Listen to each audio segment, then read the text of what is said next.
Welcome to Mayor Brown's Brexit Snapshot podcast series. This series is designed to provide insight on the latest legal issues related to the UK's new post-Brexit relationship with the EU and keep you up to date on changes to the legislative framework. You can subscribe to this podcast series on all major podcasting platforms, as well as Mayor Brown's YouTube channel. We hope you enjoy the podcast. Hi everyone, I am Valerie Vanryckeghem, an associate in Mayor Brown's IP practice in London, and I am joined by Oliver Yaros, who is a partner in the IP practice also in London. In this episode, we will be discussing how the Brexit impacts the IP-IT market now that the transition period has ended, as well as how personal data will be processed and transferred across Europe going forward. Now, taking each of these topics in turn, I will start with the IP-IT market. When it comes to IP ownership rights, we do not believe there will be many changes. Starting with copyright, Brexit will have little effect on copyright in the UK. Much of UK copyright has roots in international treaties, and so it is not dependent on membership of the EU. Now, some aspects of UK copyright law have been derived from EU directives, but these aspects have been incorporated in UK law with effect from the transition period. So nothing really will change in terms of copyright. Looking at patents though, those will be granted as before as well.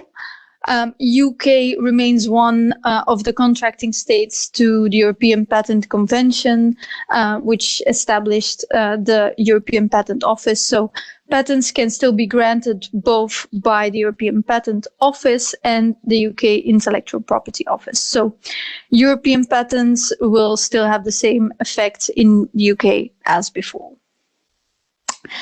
Looking at EU trademarks and registered and unregistered community designs, those will no longer have an effect in the UK. So that is one change that will happen with the end of the transition period. However, the UK government has created a comparable UK trademark for every registered European trademark automatically and at no charge which will take an effect starting from the transition period, starting from the end of the transition period. And the same applies for registered community designs. One thing to note, though, is that if there are any pending applications for the registration of community designs or European trademarks, companies that have such applications should apply themselves to register a comparable UK trademark as soon as possible. So that will not occur automatically. Looking also at license agreements, we do believe Brexit will have a practical effect on license or outsourcing agreements.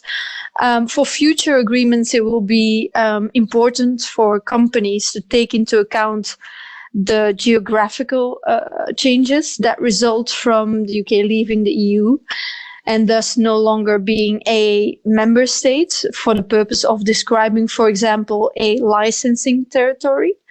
And the same can be said about agreements that are already in force. So it will be important for companies that already have license agreements or outsourcing agreements in place to review carefully the description of IP usage rights and applicable territories. Because if the applicable territory is described as the European Union or the member states of the EU, and the parties do intend for the license rights to be applicable in the UK, UK will need to be added in there explicitly in order to take that effect. And this could also have an impact, of course, on litigation clauses or provisions that, for example, designate UK courts as the competent courts, because if the parties going forward intend for the licensing territory to be limited to only the current member states of the EU, a provision designating UK courts as the competent courts will not be practical at that point. So it may no longer be suitable for UK courts to be designated as a competent court if the parties do not intend for the licensed territory to also cover the UK. Now, the final topic that is relevant when looking at the Brexit in the IP/IT market is the topic of exhaustion. Now, you may remember that in the EU internal markets, IP rights are considered exhausted once goods have been placed on the EEA market by the IP owner or with the IP owner's consent. Now, following the Brexit, it is important to look at both the trade and cooperation agreement, as well as the IP exhaustion of rights and regulations of 2019. Now, the trade and cooperation agreement merely states that it does not affect the freedom of the parties to determine whether and under what conditions the exhaustion of IP rights apply. But the IP exhaustion of rights regulations of 2019 provides that the system of EEA-wide exhaustion should be retained to the extent possible. Now, in practice, following the end of the transition period of the Brexit, this means that goods put on the market in the EEA will be exhausted in the UK, but goods put on the market in the UK will not exhaust IP rights in the EEA. So as a result, owners of UK IP rights cannot prevent parallel imports from the EEA, but owners of IP rights in the EEA can prevent parallel imports from the UK because the UK is no longer a member state and so no longer part of the internal market. So that is why the UK Intellectual Property Office has issued guidelines on exhaustion and parallel trade post-Brexit.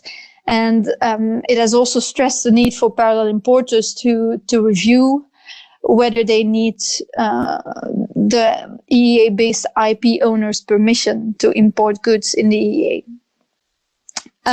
But because the exhaustion regime is now asymmetric, the UK government also has plans for formal consultation on the exhaustion regime, which should be taking place in the first half of 2021. So we will have to see whether or not this leads to any further changes in relation to the exhaustion regime going forward. So those are the most important points in relation to the IP/IT market. Now, Oliver, you will say some things about how personal data will be processed and transferred going forward, right? Yes, that's right, Valerie. Thanks very much, and hello everyone. This is Oliver Yaros here. So we've spoken about IP rights, and I guess now we have to turn our minds to what do we do about data, which is a question that a lot of people ask themselves. Generally, but in relation to this topic as well.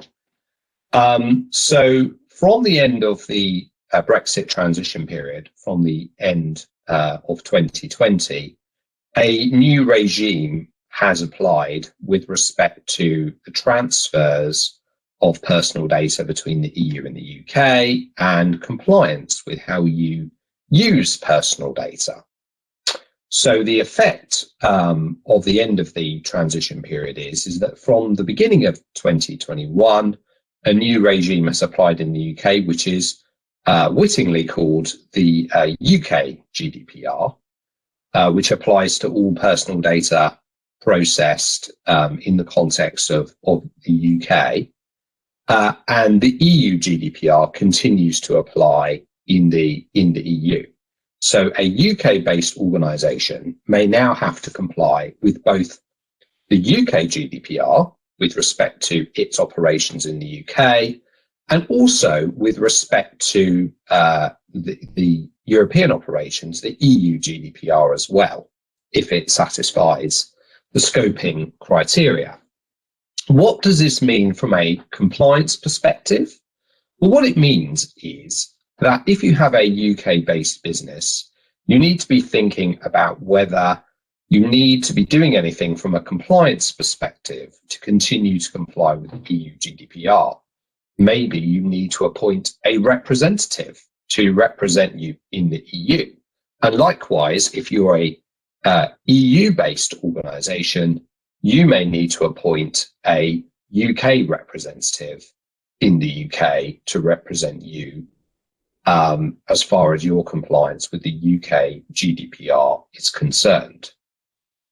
Both regimes are, of course, very similar because the UK GDPR is derived from the EU GDPR, but the two regimes are likely to diverge going forwards, and that has already been made clear by the ICO, which has said, although the European Data Protection Board, EDP, guidance going forward has relevance, it is no longer binding in the UK.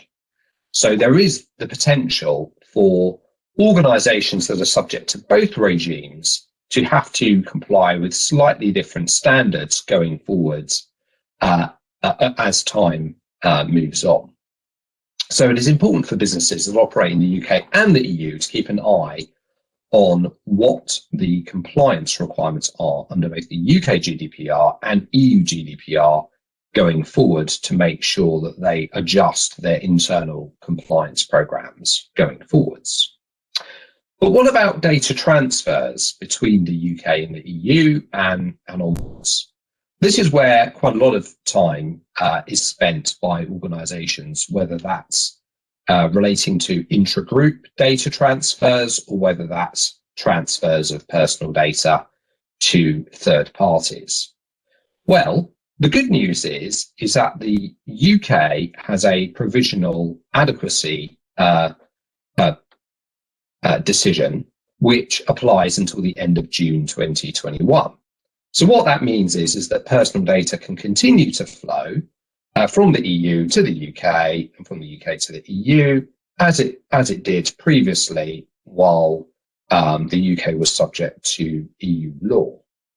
But at the end of that period, it is necessary for both the UK and the European Union to find each other as offering adequate data protection in order for those data flows to continue as they have done in the past without additional requirements coming into play.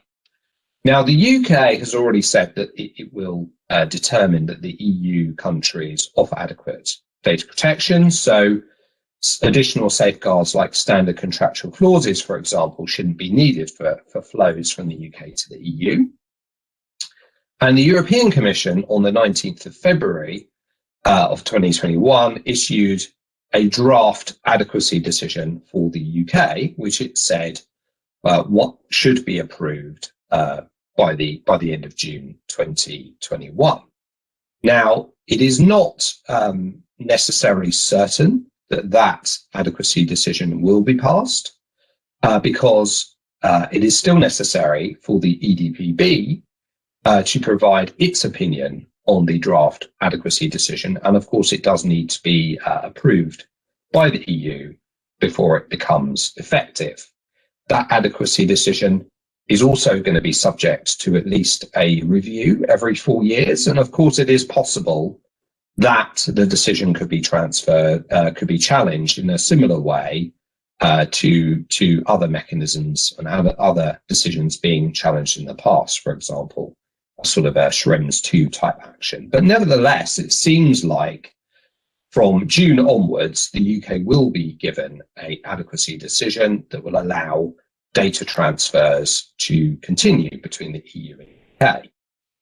As far as transfers to third countries is concerned, well, the EU has said that it is going to approve new standard contractual clauses for the transfers of personal data to third countries that don't offer adequate data protection. The UK is currently advising businesses to continue using the existing European SCCs, and it will have to approve its own form of SCCs going forwards. It does seem likely that the UK will approve whatever the new European standard contractual clauses are for use for data transfers from the UK onwards, but that remains to be seen. Something else that needs to be considered is the supplementary measures that are now required for those transfers to go ahead as a result of Schrems 2 in 2020 and the EDPB recommendations that are still being finalised around that. Those do apply to transfers from the UK to third countries as well as from the EU to third countries. But it's quite possible that there will be divergence on the steps that are required to do that going forwards. So it's watch this space as far as data transfers from the UK to third countries is concerned going forwards. So that is a summary of the position as far as IP and data is concerned. And that concludes our podcast. We hope you found it useful. And of course, if you have any questions on any of the issues raised, please don't hesitate to contact us. And you can find Valerie and my contact details on the Mayer Brown website. Thank you. Thank you for listening to our podcast. To learn more about other Mayer Brown podcasts, please visit mayerbrown.com/podcasts.